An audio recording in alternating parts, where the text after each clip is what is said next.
s'il y avait une scène d'un film, d'une série que tu pouvais modifier, ce serait laquelle? Et tu ferais quoi? Je vais commencer. Moi, si je pouvais modifier une scène, je pense que ce serait la scène de fin de Breaking Bad. C'est vraiment ma série préférée of all time, d'accord? La fin, le moment où Walter White arrive dans le labo, moi j'aurais aimé qu'il consomme sa drogue. Juste avant de mourir.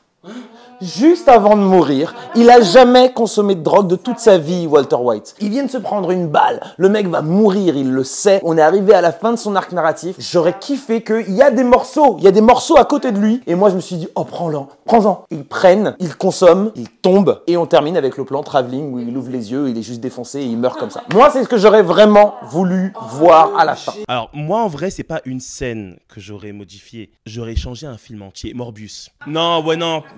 Non, parce que, en fait, Morbius, c'est un de mes méchants préférés dans l'univers de Spider-Man. Et ils en ont fait un Dracula romantique. Seriously? Et encore, j'aurais même pu mettre Venom 2 dans le lot. Hein. On parle bien de Venom, dose. Venom 2, j'ai dit. Pardon? J'ai dit 2 aussi. Attends. Dose. Pardon? Moi, je suis la seule sur cette terre ou quoi à avoir aimé ce film. Attends, non, mais après, toi, t'es fan de Jules aussi, donc on va pas non plus... Moi, c'est une série que je viens de terminer, qui est géniale aussi, qui s'appelle Killing Eve. En fait, juste la fin... La série s'appelle Killing Eve, d'accord? Vous me suivez? À la fin, Eve est vivante. Non mais parce qu'en fait il y a deux personnages principaux qui sont en couple, etc. Deux personnages principaux qui sont en couple et voilà. Et donc il y a cette Eve et une autre et l'autre elle crève alors que ça s'appelle Killing Eve. Je ne suis pas d'accord. Je suis pas contente de comment ça s'est terminé. Je peux? Alors pour ma part ce serait je pense la fin d'Harry Potter, la deuxième partie des Reliques de la Mort. Ce passage m'a dérangé. Genre la fin où Harry il est face à Ron et Hermione sur le pont. Il est en train de discuter avec Ron et Hermione concernant le propriétaire légitime de la baguette de Suro. Et en gros, il explique que c'est lui au final le vrai propriétaire parce qu'il avait désarmé Malfoy. D'accord?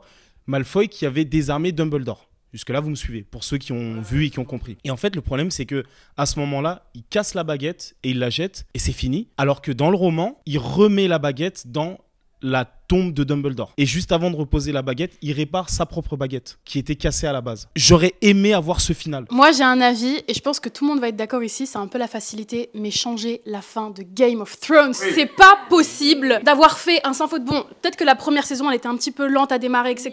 Mais c'est tellement une série qui m'a prise et je pense qu'elle a pris à tout le monde ici. Tu ne peux pas te permettre de finir comme ça. Et les gens qui vont dire la série, elle est bien en fonction de la fin, alors que Game of Thrones, c'est parfait du début, mais pas à la fin.